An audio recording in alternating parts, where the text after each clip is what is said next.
Assalamualaikum warahmatullahi wabarakatuh. Kami dari kelompok 2 pada kelas pengantar akuntansi 2 dengan dosen pengampu Ibu Sani Dwita SE MSI PhD AK. Di sini kami akan memaparkan hasil terkait tugas analis company.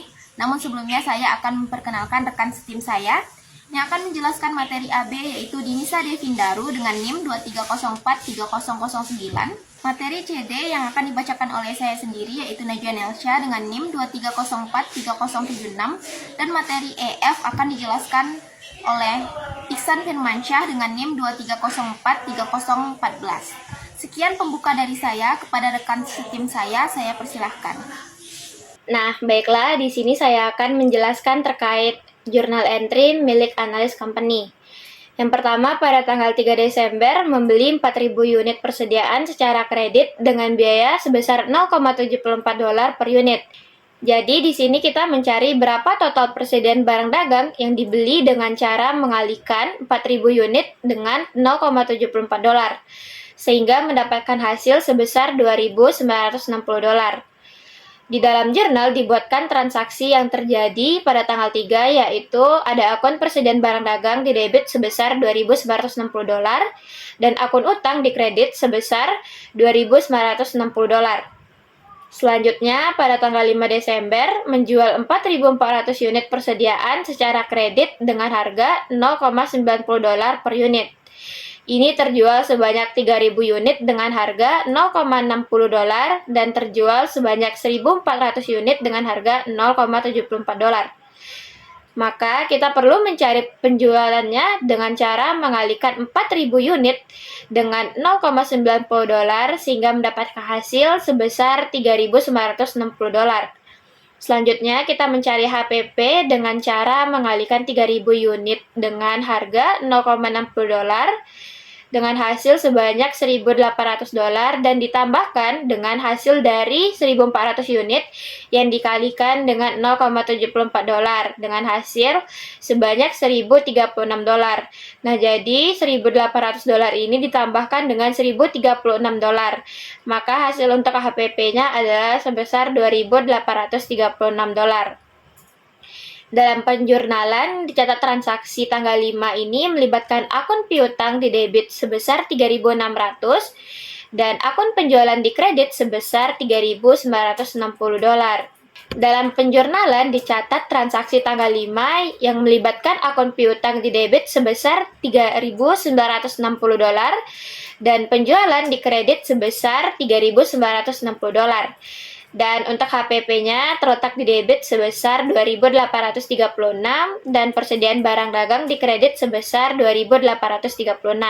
Selanjutnya, transaksi pada tanggal 7 memberikan kredit kepada pelanggan pada tanggal 5 Desember sebesar $1.800 untuk 200 unit inventaris yang dikembalikan berdasarkan biaya sebesar $1.200. Dalam jurnal dicatat akun return penjualan di debit sebesar $1.800 dan akun piutang di kredit sebesar $1.800, serta akun persediaan barang dagangnya di debit sebesar $120 dan HPP di kredit sebesar $120. Selanjutnya, transaksi yang terjadi pada tanggal 17 Desember yaitu membeli 2.200 unit persediaan secara tunai dengan harga $0,80 per unit. Nah, di sini kita mencari berapa total persediaan barang dagang dengan cara mengalihkan 2.200 unit dengan $0,80, sehingga hasilnya $1.760. Nah, di dalam jurnal dicatatkan akun persediaan barang dagang di debit sebesar $1.760 dan kas di kredit sebesar $1.760. Transaksi yang terakhir yaitu pada tanggal 22 yaitu menjual 2.100 unit persediaan secara kredit dengan harga $0,90 per unit. Ini terjual sebanyak 2.100 dengan harga $0,47 per unit. Nah, di sini kita mencari penjualannya dengan cara mengalihkan 2.100 unit dengan $0,80 sehingga hasilnya $1.760. Selanjutnya kita mencari HPP dengan cara mengalihkan 2.100 unit dengan $0,74 dan mendapatkan hasil sebanyak $1.554. Nah, di dalam jurnal ditulis piutang sebesar $1.995 di debit dan akun penjualan di kredit sebesar $1.995. Selanjutnya, HPP sebesar 1.554 di debit dan persediaan barang dagang sebesar 1.554 di kredit. Nah, selanjutnya ada jurnal penyesuaian dari analis company. Terdapat akun yaitu akun beban gaji dan upah serta beban penyusutan peralatan. Nah, akun beban gaji dan upah ini terletak di debit sebesar $400 dan utang gaji serta upah di kredit sebesar $400. Selanjutnya ada akun beban penyusutan peralatan di debit sebesar $200 dan akumulasi penyusutan peralatan sebesar $200 di kredit. Selanjutnya ada buku besar. Akun yang pertama yaitu ada kas. Transaksi yang terjadi pada tanggal 1 Desember yaitu dengan total kas sebanyak $4.800 di debit dan terjadinya pengeluaran pada tanggal 17 Desember sebesar $1.760 di kredit, sehingga pada akhir periode didapatkan hasil kas atau total kas sebesar $3.040. Selanjutnya ada akun piutang. Pada tanggal 1 Desember terjadi transaksi piutang sebesar $3.900 di debit. Dan juga pada tanggal 5 Desember terjadi lagi transaksi piutang sebesar $3.960 di debit. Pada tanggal 7 Desember terjadi pengembalian barang atau return penjualan sebesar $180 di kredit. Dan transaksi terakhir pada tanggal 22 Desember terdapat piutang sebesar $1.995 di debit, sehingga pada akhir periode terdapat total piutang sebanyak $9.675. Selanjutnya ada akun persediaan barang dagang. Pada tanggal 1 Desember, total persediaan barang dagang awalnya sebesar 1.800 di debit. Selanjutnya pada tanggal 3 Desember terdapat lagi persediaan barang dagang sebesar $2.960.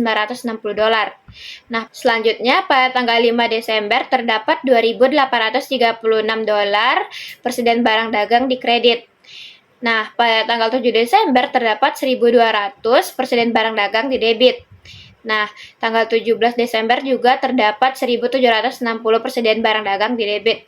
Dan transaksi terakhir pada tanggal 22 Desember terdapat 1.554 persediaan barang dagang di kredit.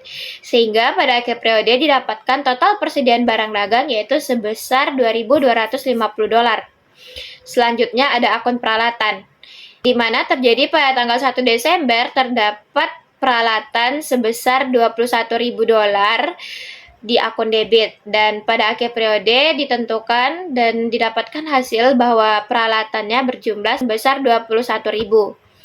Selanjutnya ada akun akumulasi penyusutan peralatan pada tanggal 1 Desember sebesar $1.500 di kredit. Dan ada juga sebesar $2.000 di kredit, sehingga pada akhir periode didapatkan hasil sebesar $1.700 di kredit. Nah, selanjutnya ada utang yang terjadi pada tanggal 1 Desember sebesar $3.000 dan selanjutnya pada tanggal 3 Desember sebesar $2.960. Sehingga pada akhir periode didapatkan total utangnya sebesar $5.960. Selanjutnya ada utang gaji dan upah. Ini totalnya sebanyak $400. Pada akhir periode ditetapkan bahwa utang gaji dan upahnya sebesar $400. Selanjutnya ada modal. Pada tanggal 1 Desember terdapat 27.000 modal di kredit dan pada akhir periode total modalnya sebesar 27.000 di kredit. Selanjutnya ada return penjualan yang terjadi pada tanggal 7 Desember sebesar $180. Ini terletak di debit, sehingga pada akhir periode total return penjualan sebesar $180. Selanjutnya ada akun penjualan yang terjadi pada tanggal 5 Desember sebesar $3.960 di kredit dan 22 Desember sebesar $1.995 di kredit. Sehingga pada akhir periode total penjualan yang didapatkan sebesar $5.955 di kredit. Selanjutnya ada harga pokok penjualan atau yang dikenal dengan HPP. Pada tanggal 5 Desember terdapat HPP sebesar 2.836. Dan pada tanggal 7 Desember terdapat HPP sebesar 120 di kredit. Dan pada tanggal 22 terdapat HPP sebesar 1.554. Sehingga pada akhir periode HPP terjumlah sebesar 4.270 dolar. Selanjutnya ada beban akumulasi penyusutan peralatan sebesar 200 dolar, sehingga pada akhir periode beban akumulasi ini dicatat sebesar 200 dolar. Sebagaimana yang kita ketahui bahwa di NSD atau neraca saldo disesuaikan, di sini kas berada di akun debit yang dibuktikan oleh akun T yang totalnya yaitu 3.040 dolar. Lalu piutang yang berada di akun debit dengan jumlah 9.675 dolar yang dibuktikan di adjusting entries. Persediaan barang dagang di sisi debit berjumlah 2.250 dolar yang berasal dari akun T. Selanjutnya ada peralatan yang berasal dari sisi debit yang berasal dari akun T yang berjumlah 21.000 dolar. Akumulasi penyusutan peralatan berada di sisi kredit dengan jumlah 1.700 dolar. Utang yang berada di sisi kredit dengan jumlah 5.960 dolar, utang gaji dan upah yang berada di sisi kredit berjumlah 400 dolar, modal yang berada di sisi kredit dengan jumlah 27.000 dolar, dan penjualan yang berada di sisi debit dengan jumlah 180 dolar. Nah, di sini ada retur penjualan yang berada di sisi kredit berjumlah 5.955 dolar. Harga pokok penjualan yang berada di sisi debit berjumlah 4.270 dolar, beban akumulasi penyusutan yang berada di sisi debit berjumlah 200 dolar, dan beban gaji dan upah yang berada di sisi debit berjumlah 400 dolar, sehingga menghasilkan total 41.015 dolar. Selanjutnya yang kita ketahui pada laporan laba rugi, pendapatan yang terdiri dari penjualan yang berada di sisi debit dengan jumlah 5.955 dolar dan ada retur penjualan berjumlah 180 dolar. Sehingga total pendapatan yang berada di sisi kredit berjumlah 5.775 dolar dan di sini kita mempunyai harga pokok penjualan dengan jumlah 4.270 dolar yang berada di sisi debit, sehingga jika ditotal harga pokok penjualan adalah 4.207 dolar. Maka dari itu total pendapatan dikurang dengan harga, maka dari itu total pendapatan dikurang dengan total harga pokok penjualan menghasilkan sebesar 1.505 dolar yang berada di sisi kredit yang di debit yang disebut dengan laba kotor. Selanjutnya, untuk mencari laba bersih dari analyst company, maka kita akan mencari beban operasional. Di sini kita mempunyai beban akumulasi penyusutan dan beban gaji serta upah. Beban akumulasi penyusutan sebesar 200 dolar, beban gaji dan upah sebesar 400 dolar, sehingga total dari beban operasional adalah 600 dolar yang menghasilkan laba bersih berjumlah 905 dolar. Di tabel selanjutnya yaitu ada balance sheet, yang dimana terdiri dari aset dan aktiva. Aset kita di sini yang ada yaitu berupa kas, piutang, persediaan, barang dagang, peralatan, akumulasi, penyusutan peralatan, sehingga total aset kita menghasilkan 34.265 dolar. Selanjutnya yaitu ada tabel kewajiban dan modal. Kita di sini mempunyai kewajiban utang dan utang gaji serta upah, di mana yang berada di sisi debit yaitu utang yang berjumlah 5.960 dolar ditambah dengan utang gaji dan upah yang berjumlah 400 dolar, sehingga menghasilkan total aset berjumlah 6.360 dolar. Sementara untuk modal, kita di sini terdiri dari modal dan laba bersih. Modal kita yang berjumlah 27.000 ditambah dengan laba bersih kita yang berjumlah 95 dolar, sehingga menghasilkan total dari pasifa yaitu 34.265 dolar. Baik, untuk soal berikutnya menghitung persediaan akhir dan HPP ya berdasarkan FIFO. Jadi untuk mengetahui persediaan akhir tentu kita harus tahu persediaan awal, kemudian pembelian dan juga penjualan yang terjadi. Berdasarkan soal, persediaan awal ada 3.000 unit dengan keuangan 0,60 dolar atau 1.800 ya, 1.800. Bukan 0,60 tapi 1.800. Kemudian pembelian sejumlah 4.000 unit pada tanggal 3 Desember dan 2.200 unit pada tanggal 17 Desember. Untuk penjualan terjadi pada tanggal 5, 7, dan 22 dengan jumlah unit 4.400 unit, 200 unit, dan 2.200 unit. Maka untuk menghitung persediaan akhir, persediaan awal sebesar 3.000 unit, kemudian kita jumlahkan dengan pembelian sebesar 4.000 unit dan 2.200, maka jumlah BTUD-nya 9.200 unit dengan uang sebesar 6.520 dolar. BTUD ini adalah singkatan dari barang tersedia untuk dijual. Nah, itu sama seperti persediaan akhir ya. Untuk menghitung dengan menggunakan mencari HPP berdasarkan FIFO ya. Pertama kita masukkan transaksi pada 12 Desember dan 3 Desember dengan unit 2.200 dan 700 ya, dengan total harga 2.278 untuk persediaan akhir, sehingga didapatkan HPP BTUD barang tersedia untuk dijual dikurang dengan persediaan akhir.